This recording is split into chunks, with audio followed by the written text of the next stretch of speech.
Hi there. In case it wasn't clear from this video's title, you're currently watching part 3 of a 5-episode series, in which I go over the origins of every single Final Smash in the Super Smash Bros. Franchise. Yeah, in the last 2 parts I said that this was going to be a 4-part series, but after I finished recording the script for parts 3 and 4, I realized they would both be over half an hour long, while the first 2 parts were around 20 minutes each, so I decided to do it in 5 parts instead. Anyways, it's not really a huge deal, just know that there's going to be 2 more episodes after this video. Anyways, before we get into the nitty gritty of this video, I'd like to take a small moment to talk about this video's sponsor, Audible, which is something I'm sure you've never heard of before. Audible is the world's leading provider of all things audio entertainment. They're most well known for their audio books, but that's far from everything they have to offer, as they also have theatrical performances, podcasts, wellness programs, and much more. And thanks to the free Audible app for your phone, you can do so anytime, anywhere. Vacuuming your house, listen to a book. Working your muscles at the gym, listen to a workout routine. This holiday season only, they have a special offer where you can get 60% off the first 3 months of your Audible membership. But if that doesn't sound good enough, you can always just try out Audible for a month, absolutely free, with their free trial. So go to audible.com/PJiggles to check the service out. If you're a fan of my channel, you obviously like learning about things related to video games. So if you're gonna try the free trial, I highly recommend checking out Super Mario: How Nintendo Conquered America by Jeff Ryan. A very interesting tale about how Mario changed the world and became as big as he is today. You guys know me for the Smash Bros facts I provide on this channel, so here's an Audible fun fact they taught me. If you were to listen to everything Audible has to offer back to back without stopping or pausing, you would be listening for more than 3 months? No. Years? No. Centuries. That's right, over 300 years of content await you. I dare you to listen to all that. So once again, check out Audible at audible.com/PJiggles, which you can find in the description, or text PJiggles at 500-500. Thanks so much again to Audible for sponsoring this video and thus supporting my channel. It means a lot. But that aside, let's finally just continue on with the video. In parts 1 and 2, we went over the final smashes of these 39 characters. But since a lot of them have had their final smashes changed once or even twice in 2 cases, we've gone over a total of 58 final smashes so far. So if you haven't seen those parts yet, I recommend watching them first, but it's totally not necessary. I mean, yes it is, give me more views. But all that aside, today we're obviously going to start where we left off, which is with the boy that will eventually, for sure, get localized. Maybe. Lucas's final smash is the same as Ness's, PK Starstorm. I mean, it functions a little bit differently, but we're covering the origins in this series, not how they work exactly. Either way, they still both make these things rain down. In Mother 3, the game Lucas is from, PK Starstorm is a PSI ability that's just really powerful. And just like with Ness, Lucas doesn't actually learn this move in his game. Instead, one of his party members does, namely Kumatora. She learns this move by getting hit by a lightning bolt. And then she's just perfectly fine and knows how to perform PK Starstorm, which, as the name implies, makes a bunch of stars appear on screen, which is sort of what it does in Smash. Those look like meteors to me, but sure, they can be stars. And again, just like with Ness, the description of Lucas's Final Smash trophy in Brawl states that Kumatora taught Lucas this ability when they learned he would be in Super Smash Bros. Brawl. And in Ultimate, Kumatora just straight up appears beside him during this attack, which is a super cool detail. Sonic's Final Smash is the very iconic Super Sonic. In Brawl and Smash 4, this was a transformation Final Smash, meaning you could freely control Sonic during it, and in Ultimate, it was changed to just have him zip around the screen lightning fast. Either way, both are obviously based on the same thing, that being the completion reward of Sonic the Hedgehog 2. In that game, if you clear all bonus stages and collect all Chaos Emeralds, you can freely turn into Super Sonic, granted you have enough rings to maintain that form. Super Sonic then went on to become a major part of the whole Sonic franchise, appearing in games even today, and pretty much always via the same method of having all Chaos Emeralds. Sonic is known for going fast, and this form just makes him even faster, along with making him invincible and giving him cool hair. Now before we move on, I know I said I wasn't going to talk too much about the functionality of the Final Smashes in these videos, but I really want to mention Super Sonic real quick, because this Final Smash is awful. It barely does damage at all if you hit it, and there's a cap to how high you can go. So if you get hit at the top, which will pretty much never KO with how weak the hits are, you can just stay up there for a bit to time out this incredibly short Final Smash. Anyways, let's move on to King Dedede, who is our third of 4 characters to have had their Final Smashes changed in every Smash game they are in. His first Final Smash in Brawl was Waddle Dee Army, in which he summons a bunch of Waddle Dees, Waddle Doos, and a few Gordos. As his name implies, King Dedede is a king, a self-proclaimed one at that. Either way, he has an army under him in the Kirby games, made up of these creatures. Waddle Dees are your standard ranked soldiers who aren't all too special, and Waddle Doos are basically the exact same except they have one giant eyeball that they can shoot a small beam out of, which they occasionally do in Brawl too. And Gordos are just random Kirby enemies? I don't know, they're more like obstacles. Anyways, they don't really serve under Dedede like the Waddle Dees and Doos, but I guess he just feels like summoning them in Brawl, which he can also randomly do with his side special in this game. In Smash 4, he had the incredibly lame Dedede Burst as his final smash. It was likely changed from Brawl because the 3DS version wouldn't have been able to handle all those Waddle Dees on screen. Anyways, this attack is mostly made up. I mean, he inhales at the start, which is definitely an ability he's had before, and he's also used bombs on a few occasions like in a minigame in Kirby's Adventure. But he's never done this: suck enemies in, spin around a few times with his hammer, and then spawn a big bomb from his hammer. The bomb itself has a skull insignia on it which bears a close resemblance to the bomber enemies from the series, but even then I don't think this Final Smash has much of an origin at all, and it's just kinda lame in my opinion.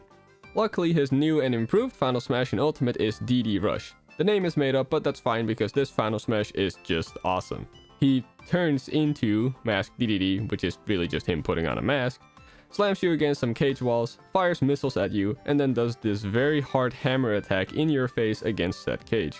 While what he does exactly in Smash is made up, all the elements of this attack are straight up from Kirby Superstar Ultra, which is also Masked Dedede's debut game. You fight him in a cage of some sorts in that game, he has an attack where he shoots homing missiles from his hammer, and he has a move where he spins around really fast while swinging his hammer around him. This Final Smash is just so cool in my opinion, and it makes perfect sense for a boss character's ultimate attack to be based on one of their boss fights in their original series. Olimar's Final Smash is End of Day, in which he just straight up ditches the fight in his spaceship, and then comes crashing back down in a gigantic explosion. This is based on one of the main mechanics of the Pikmin series. The games are structured by in-game days, and at the end of each day, Olimar boards his ship and leaves the planet's surface, because at night, dangerous nocturnal creatures come out that would attack him and his Pikmin otherwise. If you leave any Pikmin behind at the end of a day, you can see them just barely not escape with you as they get eaten alive, and this is what you see happen to your opponent at the bottom of the screen during this Final Smash. Yeah, Pikmin is a pretty brutal game actually. The crash landing that happens at the end of the Final Smash isn't actually an attack he does in Pikmin, that would be silly, but he does crash land a lot in the series, so that's probably what that part is based on. The best ending of Pikmin 3 states that the crash landings might not be an accident, so give him some slack on that front. The ship itself is the Hokotate Freight steam ship, which is the one you have in Pikmin 2, and is owned by the company Olimar works for, as in the first game it was Olimar's very own SS Dolphin. In the third game, the ship is the SS Drake, which is the ship Alph and his team use and not Olimar. So it would have been cool if when using the Alph ult, this is the ship you fly away in during the Final Smash. But then again, that ship already shows up in the background of the Garden of Hope stage. Anyways, Lucario is the only character in Smash to have had their Final Smash changed in Smash 4 from Brawl, but then went back to their Brawl Final Smash in Ultimate.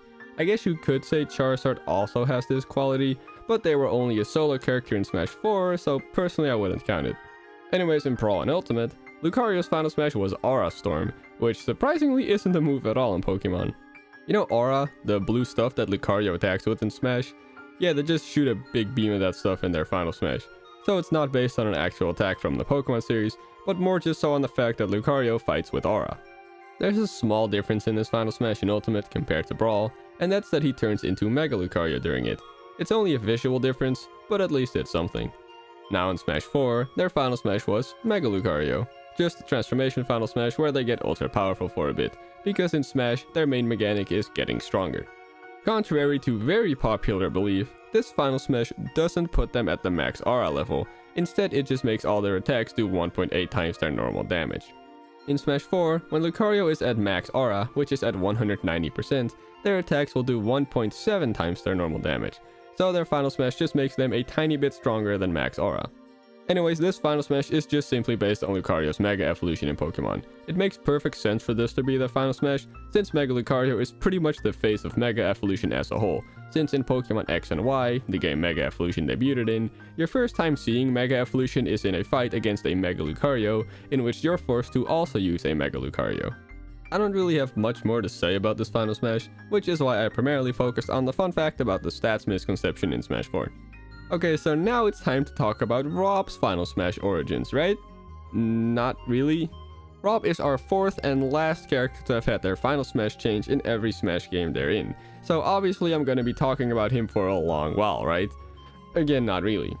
While yes, R.O.B does indeed have 3 different Final Smashes, they aren't really based on anything at all. I hope you could hear the asterisk behind that sentence because, well, let me explain. R.O.B as a character is completely made up. He's the only fighter in Smash to not be from a video game. He's a toy. He's obviously related to video games, but he's not from a video game. I mean, he was in Mario Kart DS, but you know what I mean. This means that pretty much every move he has is completely made up. He has his gyro from his toy set, but that's pretty much it. The way you play with R.O.B is that you point him at your TV, and his eyes detect color changes in the 2 games he was compatible with, and then performs certain actions in the real world on a real controller. It's very likely that the lasers he shoots from his eyes in all 3 of his Final Smashes are based on this optoelectronics technology, but that's all speculation. Anyways, as for what the Final Smashes do, in Brawl it was the Fusion Beam, and it gave him a small area in front of him where he's constantly shooting a ton of weak lasers, and it's pretty much just a reskin of the Super Spicy Curry item, except a lot worse. In Smash 4 it was Super Diffusion Beam, in which he's stationary and just shoots some big weird looking laser that splits into 4, followed by 1 big laser at the end. And finally in Ultimate it's Guided Robo Beam, which follows the same idea as the Smash 4 Final Smash, except it starts with a bunch of small, weak targeted lasers, followed by a big laser, and then finishing it off with a very brief and even bigger laser. Well, that was somewhat interesting, and now to switch over to something that isn't interesting at all. Toon Link's Final Smash. If you've watched part 1 and or 2 of this series, you'll know that I have a strong hatred for Triforce Slash, which was Link's Final Smash in Brawl and Smash 4, and Young Link's Final Smash in Ultimate. And since I'm talking about it again, can you guess what Toon Link's Final Smash is? That's right, it's the stupid Triforce Slash again. Fuck. Yes, for 3 games in a row now, Toon Link has had the same uninspired, no origin having Final Smash that's extremely inaccurate to the Zelda series, completely made up, and 100% stupid. I'm not gonna go into too much depth here, because this is the 3rd video in a row where I have to talk about this move, and I've made it abundantly clear by now that it's completely made up. I do want to mention that I have a personal little theory that this Final Smash only exists because it's a very flashy looking move, which would have been perfect material to show off in Brawl's original reveal trailer. And then they just decided to also give it to Toon Link in Brawl, because he's a clone of Link. Then didn't decide to change either of them in Smash 4, and then when they finally changed Link's Final Smash in Ultimate, they didn't care enough about Toon Link to change his, and they couldn't think of anything better for Young Link, or they got lazy and just gave him something that already exists. It really should have been Hurricane Spin, but I digress. Let's just move on forever from this lame Final Smash. Now Wolf's Brawl Final Smash was Landmaster. Yet another copy-pasted Final Smash. Yes, he has the same Final Smash in Brawl as both Fox and Falco, so I'll keep this short. The Landmaster comes from Star Fox 64, where it's a tank that can fly for a short bit, used by Fox in a few of the land-based stages. Wolf is in that game, but his team literally never use a Landmaster, or are even known to have them, so this Final Smash doesn't make much sense. At all. However, it's very well known that in Brawl, Wolf was extremely rushed and put in the game at the very last second, so it makes perfect sense that his Final Smash would also have to be heavily recycled. A quick fun detail though, is that the trophy description of this Final Smash states that Wolf analyzed Fox's Landmaster and basically stole the idea, which I think is a pretty cute touch, and a nice way to somewhat justify this blatant copy-pasting. At least they made the unique model though. And finally, when he made his triumphant return in Ultimate, his new Final Smash is... I can't do this anymore. It's Team Starwolf. Basically, the same thing as Fox and Falco's Ultimate Final Smash. In case you didn't know, Wolf is a bad guy in Star Fox, and he has his own team, much like Fox, called Starwolf, which consists of Wolf O'Donnell, Leon Pawalski, Andrew Oikeny, and Pigma Dengar, and much like Star Fox, they also fly in R-Wing-like ships called the Wolfen. This Final Smash is just Wolf commanding his gang to fire at will, pretty much exactly like what Fox does in his Final Smash. I guess Wolf analyzed that one to rip off as well. And now we're finally at the Smash 4 characters, starting of course with Villager, the very first Smash 4 character announced. His final smash is Dream Home, where he pays Tom, Timmy, and Tommy Nook a bunch of bells to build a house on you, which then explodes for some reason. Every mainline Animal Crossing entry is a life simulation game, and your house has always been a big part of it. Tom Nook, a very important character in most of these games, sells you a house that you can freely decorate from the inside. Starting with Animal Crossing New Leaf, which was the newest entry when Smash 4 came out, you were able to choose exactly where you want your house to be by leading Tom Nook to a spot where he will then set up construction, and this is pretty much what happens in his final Smash 2, except a lot quicker. Tom Nook tosses in a bunch of furniture as well, so we can assume by the name of the attack that this house is fully decorated inside, which isn't really what he does in Animal Crossing. At most he'll give you a bed and a lamp or something. But I guess fully decorating your house is like the main goal of Animal Crossing, so to say, so I guess it makes sense for this to be his final smash. Mega Man's final smash is Mega Legends, which is him shooting a small black hole, and if you hit someone with it, a bunch of different Mega Man-like characters shows up to shoot a big beam in tandem with you at the enemy. While this attack is completely made up, the black hole he shoots at the start of it is the black hole bomb weapon you get in Mega Man 9 after defeating Galaxy Man, which lets you shoot small black holes, as expected. The other Mega Man-like characters I mentioned earlier are actually all just Mega Man from different games. The Mega Man franchise has had a lot of spin-off entries over the years, and those other Mega Men are all just what he looked like in those games, although they are actually different characters. Namely, they are X from Mega Man X, Mega Man.exe from Mega Man Battle Network, Mega Man Full Nut from Mega Man Legends, and Star Force Mega Man from Mega Man Star Force. In Ultimate, he has the exact same final smash, except 2 more characters were added to the cinematic. They aren't Mega Men like the others, but they are important characters to the series, namely Proto Man from Mega Man 3 and Base from Mega Man 7. And lastly, the different lasers they all shoot in tandem is a completely made up attack. It looks sick though. And yes, during this whole segment I said Mega Man 15 times. Wii Fit Trainer's final smash is completely made up. Who would have guessed? Wii Fit is a yoga fitness game, so obviously there's no actual fighting in it at all. You do a lot of yoga poses in Wii Fit, of course, and the symbols she shoots during this attack are all just different yoga poses. I don't really have much more to say about this final smash. I also don't think they could have done much else for her, although I have always thought it would have been really funny if she had a cutscene final smash where she puts whoever she hit with the initial hit through an extremely rough yoga session, which ends with them collapsing and then getting launched, kinda like her Smash 4 announcement trailer. That would have been amazing. Rosalina and Luma's final smash is Power Star, in which she summons a big Power Star above her head, which then shoots a bunch of smaller stars all around it until it explodes. It's not very good. Power Stars are the main collectible in Super Mario 64, Galaxy, the game Rosalina is from, and Galaxy 2. In Ultimate, she got a quote-unquote new final smash. It's literally the same thing except she summons a Grand Star now, and the attack has also been renamed the Grand Star. These things are just from Mario Galaxy 1 and 2, and unlike the normal Power Stars, Grand Stars are only collected after a boss stage, and in both games they allow you to go to new areas. You probably guessed this already, but Rosalina never does this in either of the games. Instead, she's the caretaker of the Comet Observatory in Mario Galaxy 1 specifically, which is where all Power Stars and Grand Stars are held. Little Mac's final smash in Smash 4 was Gigamac, where he transforms into this hugely berserk alter ego of his, and you can freely control him for a while. In Ultimate, his new final smash is Gigamac Rush, where he still transforms into Gigamac, but instead of being able to control him freely, he does a big flurry of attacks and then ends it with one big final uppercut. Pretty much exactly like how Donkey Kong's final smash works.